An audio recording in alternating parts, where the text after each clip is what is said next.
Well, welcome to Community Connections. I'm your host, Loran Graham, and this show is all about highlighting the great things that nonprofits are doing in the Spokane community. And we're honored today to have as our guest Andre Lewis, Executive Director of Youth for Christ. So welcome, Andre. Yeah, thanks, So- Loran. Thanks for having me out here and letting us share a little bit more about what we do.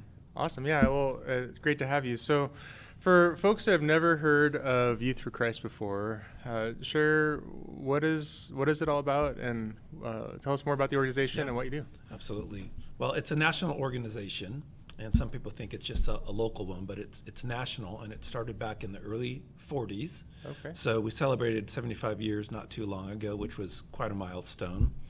And one of the very first hires was the Reverend Billy Graham. So a lot of people are pretty familiar with Billy Graham, and we like to joke that all the hires after that have been pretty much downhill. But 150 chapters nationally and another 110 chapters internationally. Those are two separate 501c3s. So there's Youth for Christ USA, which are those 150 chapters in the U.S., and then Youth for Christ International, the other 110 chapters globally.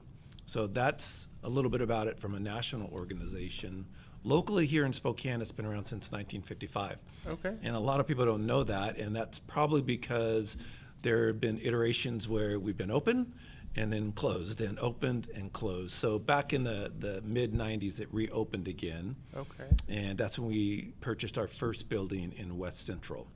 Okay, so you have a building in West Central. I understand you have other buildings too, right? That's around right. Town. So Yeah, so we have two buildings that we own outright, the West Central building and then one in Hilliard.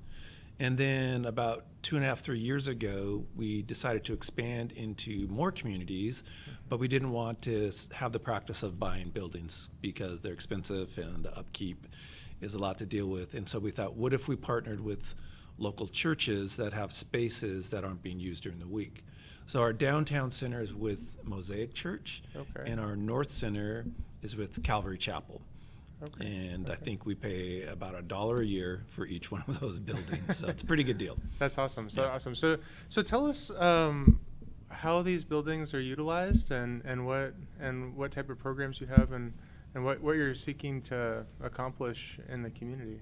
Right, so I should probably back up a little bit and let the audience know who our target audience is. We work specifically with 11 to 19-year-olds. Okay. That's the youth part, right? That's So- the youth part. Okay. That's right. And we work primarily with kids who are from under-resourced communities and are high risk or marginalized. So there's lots of different terms, but those are the two most common: at-risk, high-risk, marginalized youth, 11 to 19-year-old. There's other ministries that work with other kids. We're super excited and thankful and grateful that they're a part of Spokane.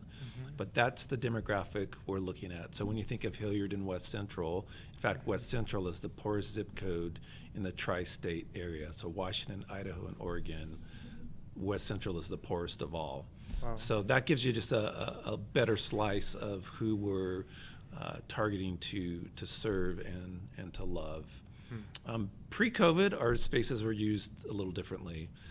We try to be close to schools if we can. So like our downtown center is about 1.5 blocks from Lewis and Clark High School. And when school was out at 2:30, 2:35, a lot of kids would just walk a block down to our center and come pouring in, about 125 to 150 kids. Wow. The interesting thing about our youth centers is the kids that come do not reflect the demographics of Spokane. Spokane is primarily a Caucasian city, but I would say the majority of our kids are non-Anglo, probably 70 to 80% of our kids. So very, very different, very ethnically diverse, very international. But pre-COVID, we could have those gatherings for what we would call drop-in, a warm place, a safe place with caring adults, some food, maybe some video games, foosball, ping pong. Don't go down there unless you want to play ping pong because they will challenge you. That's awesome. So that would be happening. We would do big trips like camps in the summer. We'd take about 115 kids to camp.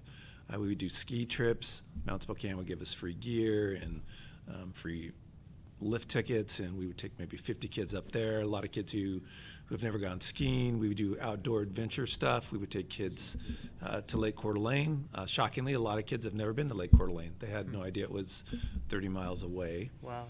So those are some of the things we did pre-COVID. Of course, Bible studies, some worship nights. But with COVID, we really had to adhere to the governor's ordinances and what the CDC recommended, which caused us to shift to a much smaller group setting, so less than 5, which that has been challenging when you think about a face-to-face ministry and then hearing that you can't be face-to-face, at least initially. We didn't even do face-to-face ministry. That was directives from our National Service Center until we could get a better feel for what COVID was doing to our communities. But we've been okay with that. We've pivoted and flexed, and so now we have a lot of small group activities. Okay. One of the things that we did was create what we call the Safe Learning Center. I know you have kiddos. I have kids. Yeah. And when the school district, District 81, decided to go virtual, we realized that a lot of kids were going to struggle. So again, thinking of our target demographic, a lot of the home lives are pretty difficult. There could be 10 people living in an apartment, extended family. There's a lot of generational substance abuse. There are parents who are really struggling to just make it and to deal with their own addictions. The chances of having really strong internet, pretty low. And we started hearing reports of kids being kicked off their laptops because they didn't have a strong enough internet signal.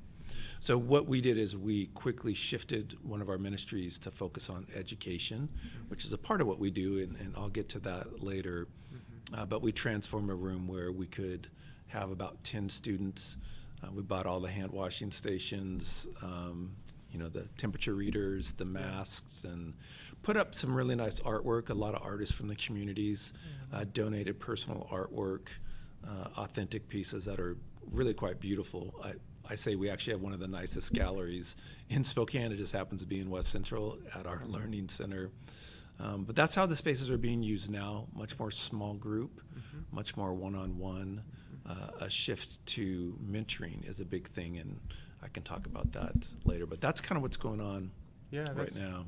That's exciting. So you've created in these community centers this safe haven where kids can get off the street. They can come in.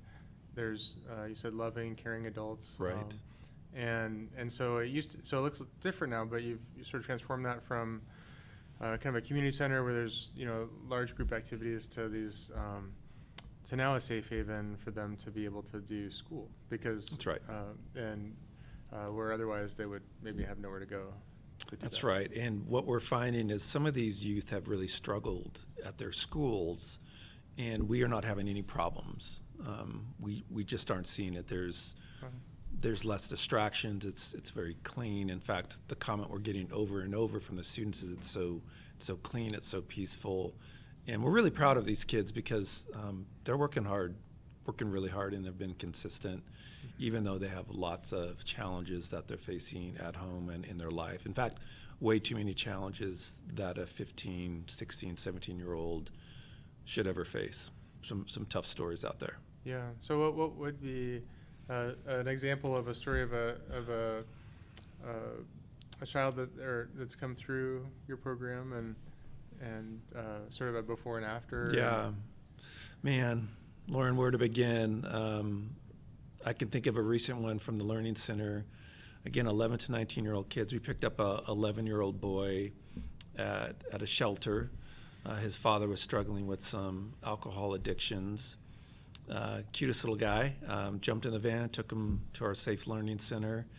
And as we were getting ready to transport him home, his father texted us and said, "Don't bring him back to the shelter. Bring him to the Best Western downtown. Room 419. Someone will be there." His aunt. And it's heartbreaking. You give an 11-year-old boy sticky note with room 419 and drop him off at the Best Western downtown, and off he goes. So that's kind of scary if you think about it, but he didn't bat an eye. I think he was used to that. There's some more extreme examples where we've talked to kids who have been shockingly locked in a closet for days while their parents did meth and got high, 2 or 3 days in the same clothes, and no access to food or water or a bathroom. And then when their parents are no longer high, they would let them out of the closet. Kids who have been beat up by parents or boyfriends. Wow. You know, it's happening here in Spokane, and sometimes that's hard for us to accept, but Yeah. that is true. Yeah. So these kids are coming from some tough places and, Yeah. and backgrounds and experiences. And you mentioned just being able to create an environment, a loving, caring environment. Tell us more about how what that looks like. You know, from a mentoring perspective. Sure. You know what your staff is doing to help foster that. Right. I think I'll tell a couple stories. One, I'll go back to that Safe Learning Center example. So we needed 20 volunteers to just run that program. So 2 in the morning and 2 in the afternoon times 5 days, so 20. One of the neat things is our partnership with District 81. They provide all the food, and we pick that up. In fact, they provide all the laptops. So talk about community partnerships. Thank you, Spokane District 81, for what they're doing. But a lot of these kids aren't having interactions with adults who really, really care about them and for them. They're very isolated and they're struggling. And so the volunteers will ask the student, have you had breakfast? What can I get for you? Have you had lunch? And it's just been really beautiful to watch these adults, some of them in their late 60s, who sit down with a kid that they don't know and just strike up a conversation. And I've seen it day after day, and I'm like, you know, that's exactly what we're looking for. We want to let kids know that there are people out there that care for them, people who want to be their advocates, and people who want to fight alongside them. So we're seeing that happen just naturally through the Safe Learning Center. And with COVID causing us to really pare down our numbers, we thought we really need to get our mentoring program solidified. And so we're looking for 50 mentors to mentor 50 kids. And part of that mentorship is to go through a menu of options, skill sets that a student may want to learn. So at Youth for Christ, you can have a variety of ministry platforms in which to enact at your specific location. So there are ministries in the high schools. It's called Campus Life. There are ministries to kids on military bases. There are ministries to kids that are incarcerated. There are ministries to deaf kids. DTQ, Deaf Teen Quest, is one of the ministries. And then there's City Life. And City Life is what we do in Spokane. That's what we've chosen to do. And we've been doing that for about 15 years. And City Life obviously looks at a kid from a spiritual and moral component, but we know there's other things in that kid's life, other skill sets that they need to grasp and be successful at in order to really be a contributing member of society. So in addition to the spiritual and moral, there's educational success, so the Safe Learning Center would fall under that. There's basic health and safety. There's civic literacy. How do you give back to your community instead of just take and receive? There are ways to actually give back. And then economic literacy is the last one. I think I got all 5 of them. Yeah. And so within that mentoring program we have those categories, those 5 categories that I just shared with you, with different items, or I guess you could say entrees. It's a menu of skill sets that they can learn. And so it might be economic literacy, and they say, you know, to their mentor, they might say, I want to learn more about income to debt ratios, or I want to learn what it means to invest and what compound interest is. And I want to know, what's a FICA score? And what does that mean about having a high one and a low one when it comes to renting or leasing a car and having payments? So those are some options that those kids will have, and then the mentor will help them in those specific areas. Now, we're not just going to leave the mentors to themselves. We will have different items for them. Maybe it's a Zoom video call where they could jump on it and learn those things. So we're actually really excited about it. Even in the midst of COVID, like kind of being disruptive, it's forced us to get very critical and very streamlined and probably go deeper, which that's a good thing. That's a really good thing. Now that the programs prior to that weren't, but we're excited about how loving an adult who has been there, gone through some tough times, and has prevailed, can come alongside a kid and say, hey, you can do this. I'm not going to do it for you, but you can do this. And I'm an advocate in your corner and in your life. Wow. Yeah. Wow, that's amazing. So it's more than just keeping kids safe. You're actually preparing them for success in life and how to navigate the world and the community and be involved and yeah, city life really. What I love about city life is it looks at a geographic area and says we're going to do some hard work here. We're not going to be everywhere, so we're going to be in West Central, downtown, out north by Meade High School, and in Hilliard. And it's our hope that the kids that are a part of our program will transform their communities for Christ and for the betterment of Spokane. That's really what we want to see happening. Loran, the majority of our kids don't go on to secondary four-year educational institutions. Some go to the Falls and the community colleges, but most of them stay in Spokane. And so if we can really equip them and allow them to be the next generation of leaders, we think they'll have more influence. I am an outsider, and I always will be at some level. And so if we can get to these kids early and train them and equip them and have them go back into their communities and be outstanding mothers and fathers, parents, citizens, it'll change that community, and it'll change Spokane, quite frankly. We don't want to just give them a Band-Aid. We want them to flourish. Wow, that's amazing. So you do keep in touch with the kids that come through and...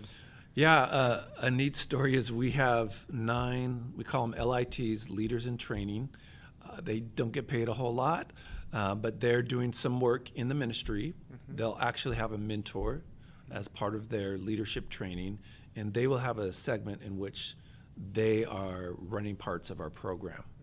So it could be working with the kids who are skateboarding, or some of our outreach events, or our Bible studies.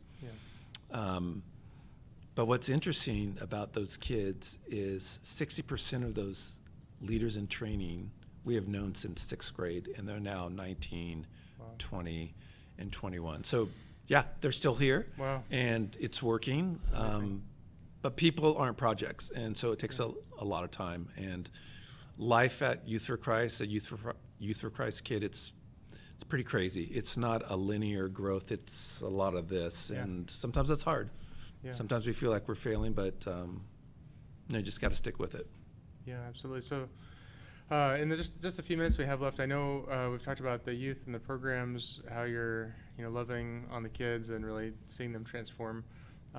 You mentioned you're a faith-based organization, and you mentioned describe it as a ministry. Can you tell us about how faith drives the organization and how you're viewing the kids? Yeah, absolutely. We're Youth for Christ.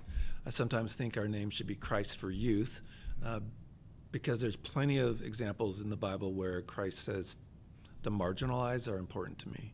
In fact, he goes out of his way to associate with them. He actually was criticized for that, but even his own disciples said, hey, leave Jesus, leave him alone. And he said, no, let these kids come to me. They're important to me. I want to love them. I want to bless them. And we really want kids at the end of the day to know that there's somebody who loves them deeply, and that's God, and that his son died for them so that they could have new life. And so that is the critical component of everything we do. In fact, we're measured in what we call authentic Christ-sharing relationships. How many kids do we know by name, and how many kids are we sharing Christ with? And in fact, our logo is 3 rings, and that's kind of our ministry platform. It's God's story is 1 ring, the kid's story, and then my story. And so we're always trying to hear their story, and saying, you know what, I know what it's like to have a dad who has said an unkind word to me, and kind of earned the right to be heard. But Jesus heard all sorts of unkind words hurled at him. His own family thought he was crazy. So, we always are trying to pull that back to Christ, that he gets it, he gets you, he's for you, he loves you, and he's a good God, and he's fighting for you. Wow. So don't give up. So you're telling these kids, hey, you're seen, we see you, we hear you, and you're loved. And you're valuable, and God wants to use you. Your story's not over. Wow. Yeah. Awesome.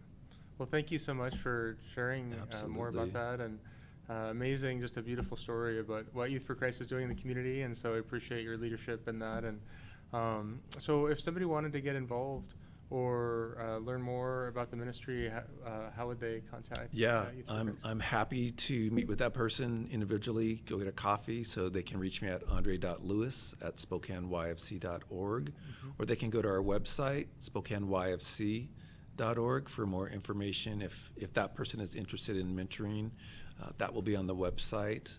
And it's hard to believe we're almost done with 2020, which most people are happy, but we're entering our year-end campaign, and lots of nonprofits are doing the same. And so there'll be information on how to give there. We do have one tangible need.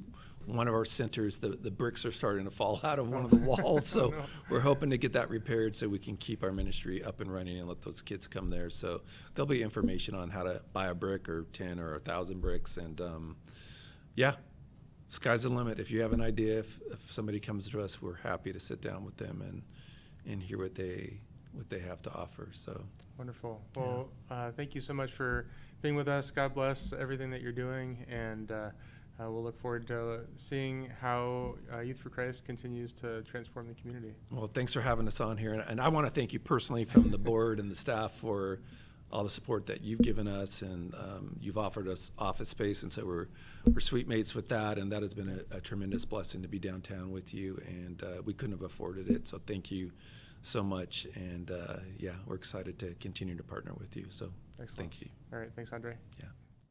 Managing finances can be complex. At Loran Graham Company, we're a team of certified financial planners helping clients pursue financial freedom in retirement, live generously, and seek to make a positive impact in the world through faith-based investing.